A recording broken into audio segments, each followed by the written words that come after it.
Hi friends, welcome to ముద్దుబిడ్డ channel. Sunday special ఏంటంటే mutton curry, వడలండి. వడలు అంటున్నాను ఏంటా అనుకుంటున్నారా? గారెలు అంటారు కానీ వడలు గారెలు కాంబినేషన్ కామన్ అండి. వడలు మటన్ కాంబినేషన్ చూడండి, సూపర్గా ఉంటుంది. ఇప్పుడు దానికి కావాల్సినది ఏంటంటే లేత మటన్ అండి. బాగా అప్పుడే ఫ్రెష్గా కొట్టించుకొచ్చుకున్నాము మటను. 2 కేజీల మటన్ అండి అది. అదిగో చూడండి ఎంత లేతగా ఉందో మటను. చాలా ఫ్రెష్ అండి మటన్ మాత్రం. ఈ మటన్ని తీసుకొని ట్యాప్ కింద శుభ్రంగా కడుక్కోవాలి. నీట్గా 4-5 సార్లు వాష్ చేసుకోవాలి.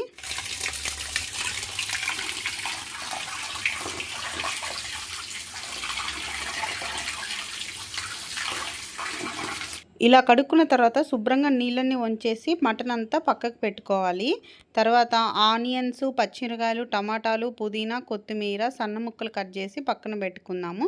2 కేజీల మటన్కి నేను 3 ఉల్లిపాయలు, 2 టమాటాలు, 15 పచ్చిమిరకాయలు తీసుకున్నాను. కొంచెం పుదీనా, కొంచెం కొత్తిమీర శుభ్రంగా కడిగి పక్కన పెట్టుకుందాం. నెక్స్ట్ ఏంటంటే ఒక ప్లేట్లో తీసుకొని బిర్యానీ ఆకు, షాజీరా, లవంగాయలు, చెక్క, ఆలుక్కాయలు ఇవన్నీ పక్కన పెట్టుకోవాలి. బాండ్లీ పొయ్యి మీద పెట్టి స్టవ్ వెలిగించుకున్న తర్వాత దాంట్లో పల్లి నూనె వేసుకున్నాను. మీరు కావాలంటే సన్ఫ్లవర్ ఆయిల్ కానీ ఏదైనా వేసుకోవచ్చు. నూనె వేడి అయిన తర్వాత బిర్యానీ ఆకు, చెక్క, లవంగాయలు, ఆలుక్కాయలు, షాజీరా ఇవన్నీ వేసి స్టవ్ సిమ్లో పెట్టి వేయించుకోవాలి. హైలో పెట్టామంటే మాడిపోతాయి, టేస్ట్ ఉండవు. ఇవి వేగేటప్పుడే మంచి బిర్యానీ ఫ్లేవర్ వస్తుంది, స్మెల్ వస్తుంది. మన ఆంధ్ర సైడ్ బిర్యానీ ఆకు వేసుకోరు కానీ హైదరాబాద్ సైడు ఏ నాన్ వెజ్ వండినా కానీ కంపల్సరీ బిర్యానీ ఆకు కంపల్సరీ వేస్తారండి అటు సైడు. అందుకే మా అమ్మ చేస్తుంది కాబట్టి బిర్యానీ ఆకు వేసేసింది.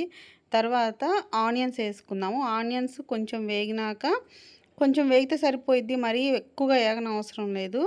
తర్వాత కొంచెం పచ్చిమిరపకాయలు కూడా వేగిన తర్వాత లాస్ట్లో కొంచెం అల్లం వెల్లుల్లి పేస్ట్ వేయించుకుందాము. అల్లం వెల్లుల్లి పేస్ట్ 2 టేబుల్ స్పూన్స్ వేసుకున్నాము. పచ్చివాసన పోయేంత వరకు వేయించుకోవాలి. ఇది వేయించుకునేటప్పుడు అడుగంటకుండా చూసుకోవాలి. తర్వాత కొత్తిమీర, పుదీనా వేసి వేయించుకుందాము. ఫస్టే కొత్తిమీర, పుదీనా వేసేసిందండి అమ్మ. అలా వేస్తే దాంట్లో ఫ్లేవర్ అంతా మటన్లోకి దిగుతుందంట. అడుగంటకుండా చూసుకోవాలి, కలుపుతూనే ఉండాలండి, లేదంటే అడుగంటేస్తుంది. ఇలా ఆయిల్ అంతా పైకి వచ్చేసిన తర్వాత టమాటా వేసుకోవాలి. టమాటా ముందే వేయకూడదు. టమాటా ముందే వేస్తే స్వీట్ వచ్చేస్తుంది అన్నమాట. లాస్ట్లో టమాటా వేసుకుందాము. మరీ ఏగనవసరం లేదు టమాటా, జస్ట్ అలా కలుపుకుంటే సరిపోతుంది. ఇదిగోండి ఆయిల్ అంతా పైకి వచ్చేసింది. ఇప్పుడు పసుపు, ఉప్పు కూడా వేసుకున్నాము. ఉప్పు క్లిప్ మిస్ అయిపోయింది.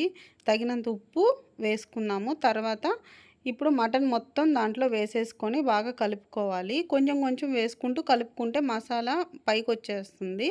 కూర మొత్తం మసాలా అంటుతుందన్నమాట. మొత్తం ఒకటేసారి వేసుకోకూడదు. చూడండి ఎలా కలుపుతుందా అమ్మ. కొంచెం కొంచెం వేసుకుంటూ మటన్ మొత్తం కలుపుతూ ఉంది. ఇలా కలుపుకున్న తర్వాత కూరని కొంచెం సేపు మగ్గించుకోవాలి. మగ్గించుకున్న తర్వాత 2 టేబుల్ స్పూన్స్ కారం వేసుకోవాలి. మీకు తగినంత కారం వేసుకుంటే సరిపోతుంది. స్పైసీగా కావాలంటే ఎక్కువ కారం వేసుకోండి. మేము కొంచెమే కారం వేసుకున్నాము. కారం వేసుకున్న తర్వాత మొత్తం కలుపుకున్న తర్వాత కొంచెం సేపు మగ్గించుకోవాలి బాండ్లీలోనే. ఎందుకంటే ఎక్కువ కర్రీ కాబట్టి కుక్కర్లో పట్టదని బాండ్లీలోనే ఎక్కువసేపు మగ్గించుకుంది. తర్వాత ప్రెషర్ కుక్కర్లో కర్రీ మొత్తం కుక్కర్లోకి వేసి మూత పెట్టేసి 10 లేదా 11 విజిల్స్ వచ్చేదాకా ఉంచుకున్నాము. హైలో ఉంచుకున్నాము. ఇప్పుడు చూసారా కూర మొత్తం బాగా ఉడికిపోయి చిక్కబడిపోయింది. దీంట్లో 1 టేబుల్ స్పూన్ మిరియాల పౌడర్ వేసుకోవాలి. అదే స్పెషల్ టేస్ట్ వస్తుంది. మిరియాల పౌడర్ వేసుకున్న తర్వాత బాగా కలుపుకొని బాగా కూర ఉడికింది అన్న టైంలో మనం మటన్ మసాలా వేసుకుందాము. అప్పుడు కర్రీ రెడీ అయిపోయింది. చూసారా మా ఇంట్లో వేడి వేడి వడలు విత్ మటన్. చూసారా ఎంత టేస్టీగా ఉందో. మీరు కూడా తప్పకుండా ట్రై చేయండి. మీకు ఈ కర్రీ నచ్చినట్లయితే నా ఛానల్ని సబ్స్క్రైబ్ చేసుకోండి.